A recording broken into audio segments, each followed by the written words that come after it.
اس سے پہلے بانی پی ٹی آئی کو اسلام آباد پولیس نے 28 ستمبر اور 5 اکتوبر کے احتجاج پر درج 6 مقدمات میں گرفتار کر لیا۔ احتساب عدالت نے 190 ملین پاؤنڈ ریفرنس میں بشرا بی بی کے ناقابل ضمانت وارنٹ گرفتاری برقرار رکھے۔ جی ایچ کیو حملہ کیس میں بانی پی ٹی آئی سمیت دیگر ملزمان پر آج بھی فرد جرم عائد نہ ہو سکی۔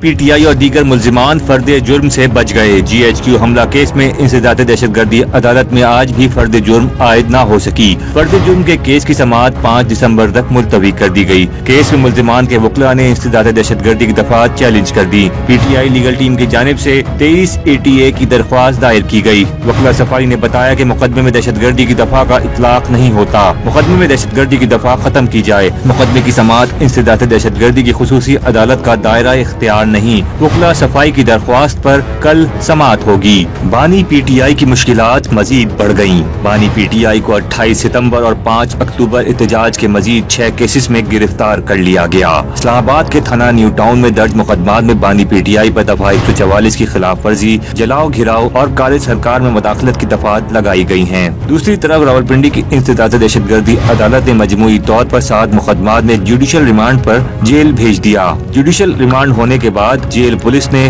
بانی پی ٹی آئی کو تحویل میں لے لیا۔ جیل پولیس کے اقدام کے بعد اٹیالہ جیل کے سیل نمبر 4 سے نیو ٹاؤن کی نفری ہٹا دی گئی۔ انتظامیہ نے 7 مقدمات میں گرفتاری کے بعد بانی پی ٹی آئی کی اٹیالہ جیل میں سیل کو پولیس اسٹیشن قرار دے کر نیو ٹاؤن کی نفری تعینات کی تھی۔ ادھر لاہور کی کوٹ لکھپت جیل میں انسداد دہشت گردی عدالت نے شیرپاؤ پل پر تقاریر اور جلاؤ گھراؤ کیس میں شاہ محمود قریشی اور یاسمین راشد سمیت دیگر کی فرد جرم کے خلاف درخواستیں خارج کر دیں۔ عدالت نے پروسیکیوشن کی درخواست پر گواہوں کو پیش کرنے کی مہلت دیتے ہوئے سماعت کل تک ملتوی کر دی۔ پشاور ہائی کورٹ نے اسلام آباد کے مقدمات میں اپوزیشن لیڈر قومی اسمبلی عمر ایوب اور MNA فیصل امین کی راہداری ضمانت دے دی۔